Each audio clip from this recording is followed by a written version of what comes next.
यह सुनकर भगवान बोले, हे राजन, तुम बड़ा ही उत्तम प्रश्न किए हैं। मैं तुमको एक पौराणिक इतिहास सुनाता हूँ, ध्यान पूर्वक सुनना। एक समय लोमास ऋषि ब्रजराज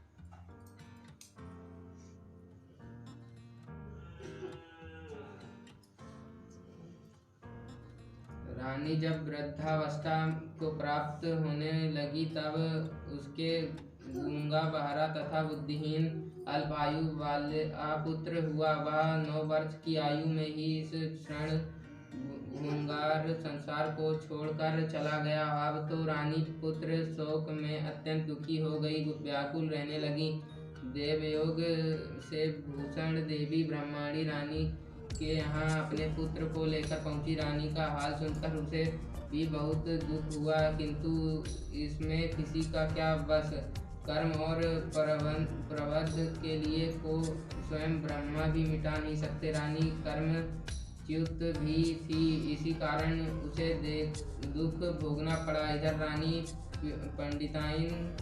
पंडितानी के इस वैभव और 8 पुत्रों को देखकर उसने मन में ईर्ष्या करने लगी तथा उसके मन में पाप उत्पन्न हुआ। उस ब्रह्माणी ने रानी का संताप दूर करके निमित्त अपने 8 पुत्र रानी के पास छोड़ दिया। रानी ने पाप के भसीभूत होकर उन ब्रह्माणी पुत्र की हत्या करने का विचार से लड्डू में विष जहर मिलाकर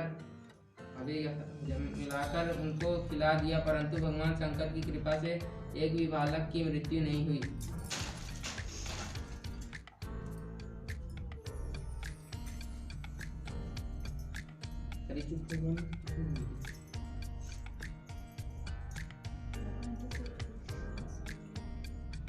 यह देखकर तो रानी अत्यंत ही आश्चर्यचकित हो गई और इस रहस्य का पता लगाने की मन में ठान ली। भगवान की पूजा से निवृत्त होकर जब भूषण देवी आई तो रानी ने उससे कहा कि मैंने तेरे पुत्रों को मारने के लिए इनको जहर मिलाकर लड्डू खिला दिया, किंतु इनमें से एक भी नहीं मरा। तुमने कौन सा दान पुण्य व्रत किया है जिसके कारण तेरे यहाँ पुत्र नहीं मरे और तू नित्य नए सुख भोग रही है? तेरा बड़ा सौभाग्य है, इसका भेद तू मुझसे निष्कष्ट होकर समझा। मैं तेरी बड़ी ऋणी रहूंगी। रानी ने ऐसा दीन वचन सुनकर भूषण ब्रह्मादि कहने लगी, सुनो, तुमको 3 जन्म का हाल कहलाती हूँ, तो ध्यान पूर्वक सुनना। पहले जन्म में तुम राजा नहुष की पत्नी थी और तुम्हारा नाम चंद्रमुखी था। चंद्रमुखी था, मेरा भद्रमुखी था और ब्रह्माणी थी। तुम अयोध्या में रहते थे और मेरी तुम्हारी बड़ी प्रीति थी।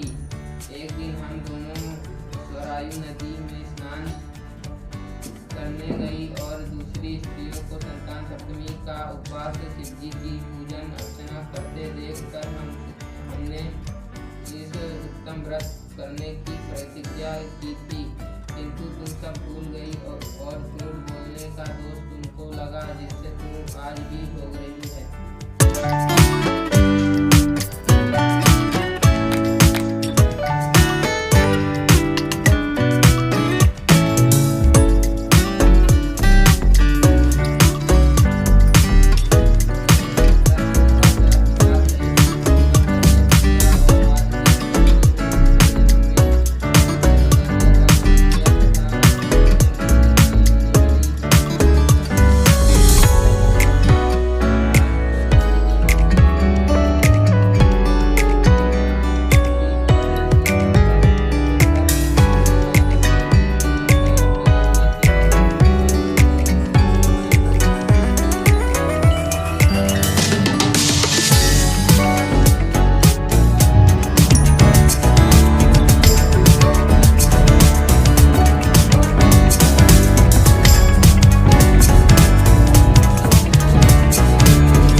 कर तथा पुआ बनाकर भगवान का भोग लगावे और साथ ही पुए एवं तथा शक्ति सोना अथवा चांदी की अंगूठी बनवाकर इन सबको एक तांबे के पात्र में रखकर और उनका षोडशोपचार विधि से पूजन करके किसी सदाचारी धर्मनिष्ठ सत्यपात्र ब्राह्मण को दान देवें। उसके पश्चात 7 पुआ स्वयं प्रसाद के रूप में ग्रहण करें। इस प्रकार इस व्रत का पारायण करने चाहिए।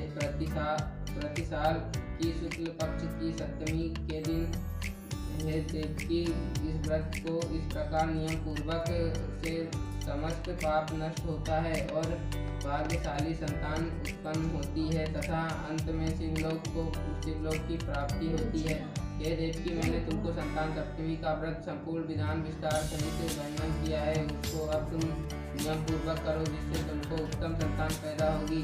इतनी कथा कहकर भगवान आनंद कंद श्री कृष्ण ने धर्मावतार युधिष्ठिर से कहा कि श्री लोमश ऋषि इस प्रकार हमारी माता को शिक्षा देकर चले गए। ऋषि के कथा अनुसार हमारी माता देवकी ने इस व्रत को नियमानुसार किया जिसके प्रभाव से हम उत्पन्न हुए।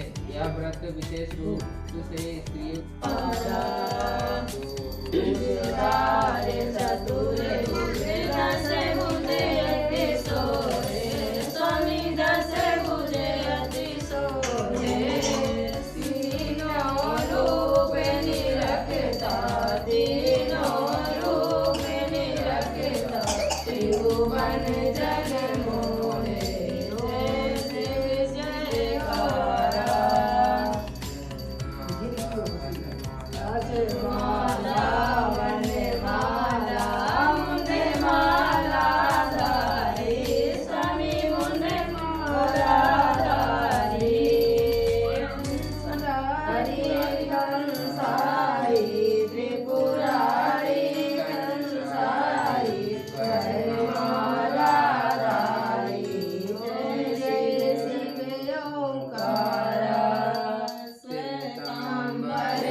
Bhagavati